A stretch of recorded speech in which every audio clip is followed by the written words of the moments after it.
Good morning, good afternoon, wherever you are. My name is Ivory, and you are tuned in to the Embracing Neurodiversity podcast, where I share my personal journey of embracing and enhancing the experience of my amazing son who is on the spectrum. Through this journey, I've discovered a lot about myself and continue to grow every day. My goal is to provide you with some useful insights and stories that will inspire you in your own parenting journey. Thank you for tuning in. Hi, everybody. Welcome back. Thank you for tuning in per usual. I so appreciate the support. I see you all. I hear you all. I am so grateful that the audience is growing. And if you know a parent who is raising a child who is neurodiverse, specifically a child who is on the autism spectrum, please share my content with them. Like the content if it is useful for you, subscribe, and please spread the word. The purpose of this platform is to share my knowledge and insight from my years of experience with working with students who are neurodiverse and working with parents who are parenting children who are neurodiverse. But most importantly, it is from my own experience as a mother of a child who is on the autism spectrum.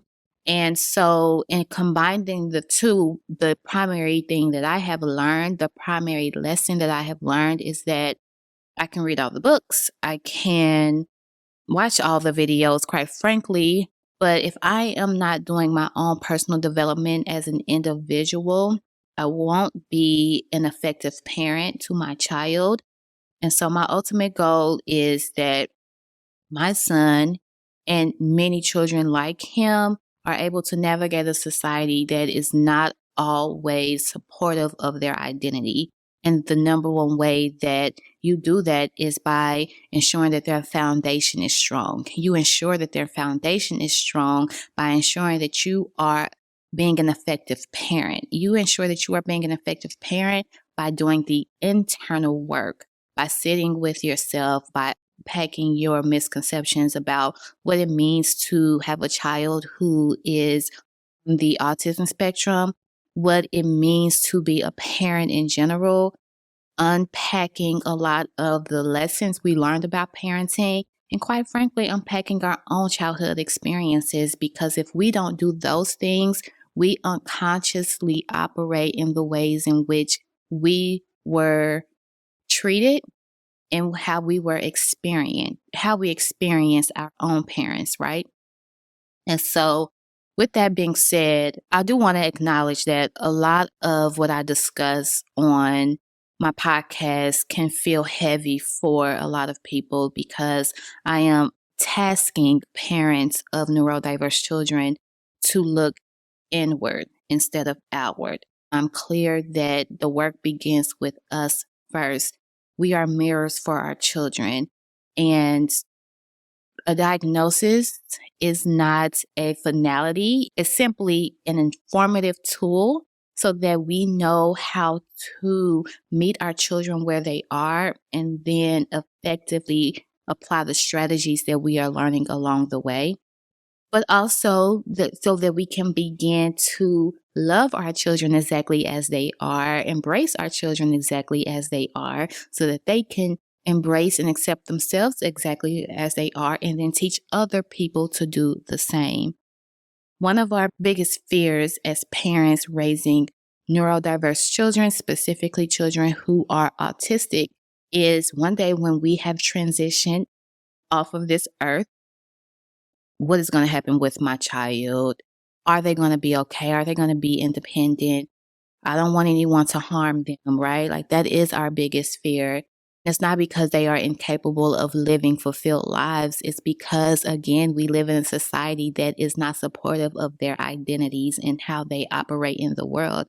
Maybe, 5, 10, 15, 20 years from now, that will be a different circumstance. But the world we currently exist in, there are a ton of misconceptions. And there are a ton of toxic ways in which people still choose to see and engage with people who are on the spectrum. And so, because I am a mother of a child on autism spectrum, I take that personally. And so I feel compelled to be a voice and an advocate for parents first to begin to do their work so that they can support their child. Because what I know to be true after working with hundreds of kids and their parents over the years is that it matters less what the world thinks about your child. What matters most is what your child thinks about themselves. And what your child thinks about themselves is directly connected to how they experience their parent thinking about them and feeling about them, right? So if we can get those two pieces right, the parent and the child dynamic, regardless of who your child is in the world, everything else will fall in place. So that is why I do this work.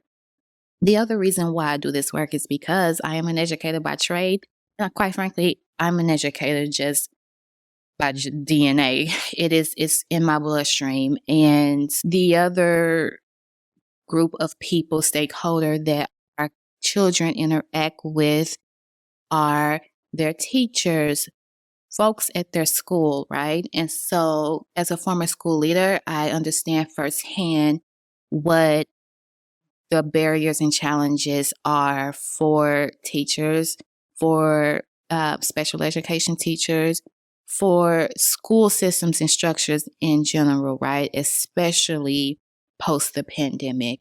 And so I feel incredibly passionate about supporting educators, supporting schools to become more inclusive and become more aware of how to embrace neurodiverse children, how to create safe spaces for neurodiverse children. Because the reality is, if you create a space where neurodiverse children can thrive in schools, every other child will thrive thereafter, right? So, with that being said, I want to dive back into our favorite book. When I tell y'all, I've been like marking this book up. It has been like a Bible for me because the words that she speaks have been, or that she writes, have been incredibly affirming for me. I'm just like, whenever I read something, I'm like, I was just thinking about that. I was just experiencing that, or scenarios come up for me that are applicable to my day-to-day life with my son. And so this book has been such a gift for me.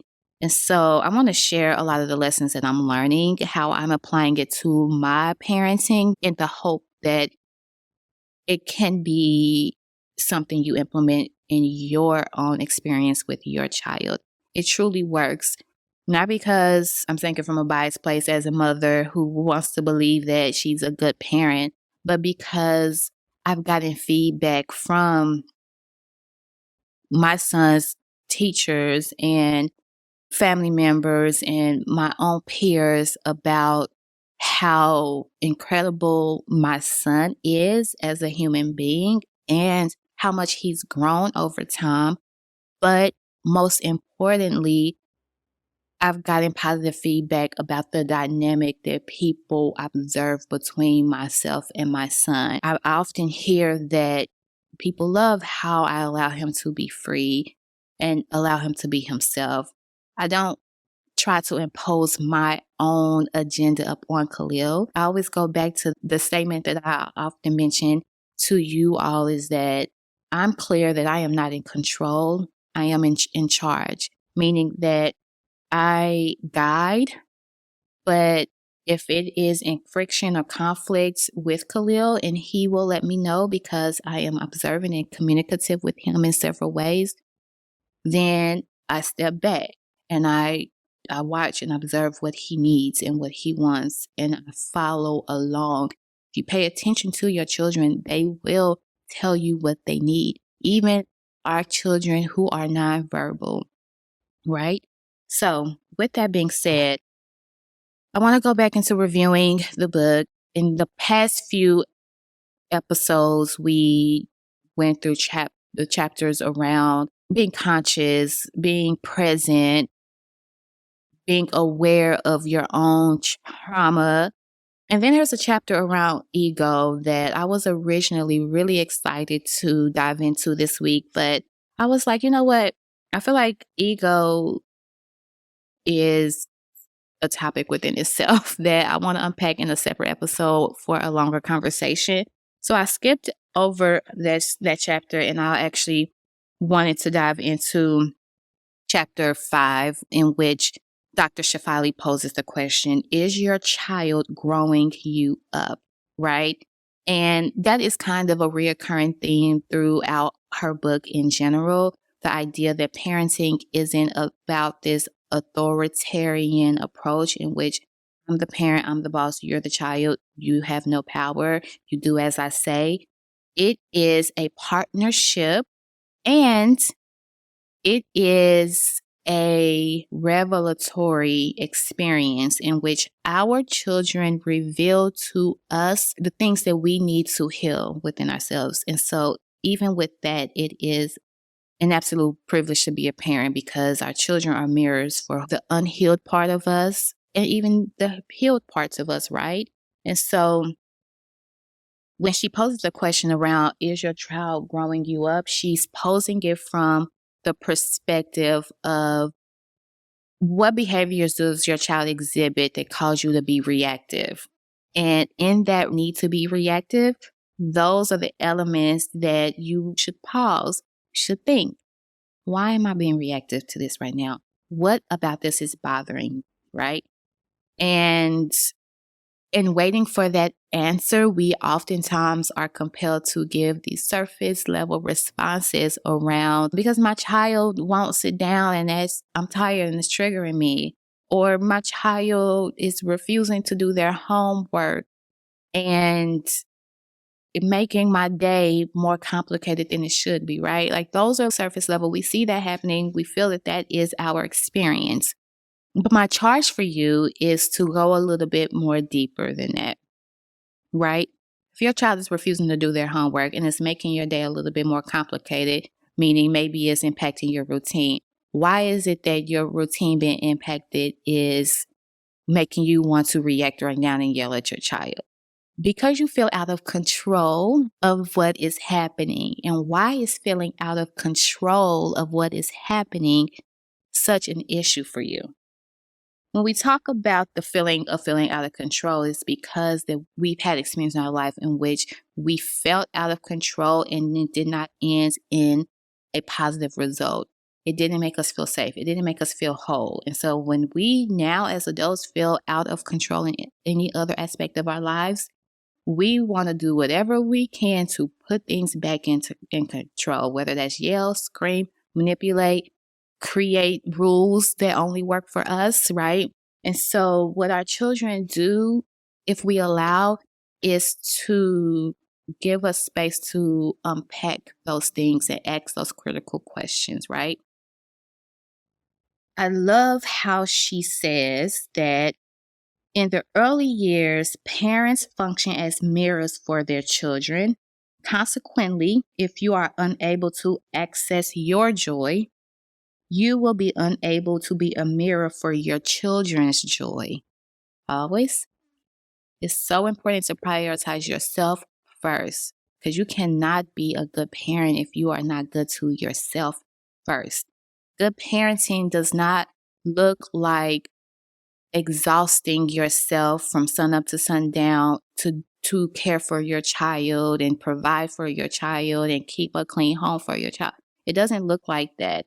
It looks like tapping within on how you're feeling, being present with your emotions, allowing yourself space to have raw emotions, sometimes dark emotions like grief and sadness and anger in your private space, recovering from those emotions, getting up, being present with your family, putting healthy sustenance in your body, being active, taking breaks, creating goals, setting tasks to meet those goals.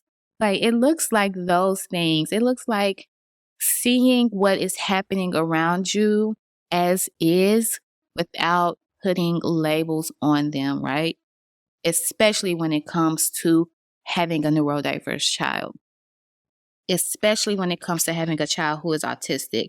She mentions in her book, and it made me think about what it means to raise a child on the spectrum, that to be triggered is to be in resistance to whatever may be happening in our life. In other words, when we resist the way life manifests itself in our children, our intimate partner, or our friends, it's because we refuse to accept life's as is form. The reason for this is that the ideal view of ourselves in which we are attached, our ego, is being shaken, which is threatening to us. I'm going to go back and talk about ego in the next episode, but I hope that resonates with you all. To be in a state of consciousness, i.e. awareness, means that we approach reality with the realization that life just is. This is not a passive thing, right? To say that it is what it is, which we say that a lot, it means to be dismissive or to let it go. But it also can mean to be objective and accepting. An ability to embrace our reality in its as is form keeps us stuck. For this reason, not resistance, but acceptance of our reality is the first step to changing it. Relinquishing control allows us to engage life from the standpoint of seeking to learn. Indeed, to respond to life in its as is form is how our greatest lessons are learned. The key is to start with what is, not what isn't. So when it comes to raising a child who is on the autism spectrum, the key is to look at their strengths, what they are capable of doing, what is beautiful about them, not what they are incapable of doing, not what their growth areas are. The key is to start with what is good first. We respond to our children where they are rather than pushing them to where we want them to be. I'm going to pause there, and we're going to have a part 2 where we talk about what this looks like in practice. But until then, thank you all always for supporting. Please like, share, and subscribe. Share with any other parent or educator who you believe this will be important and essential and helpful to. Until next time, take care of yourself.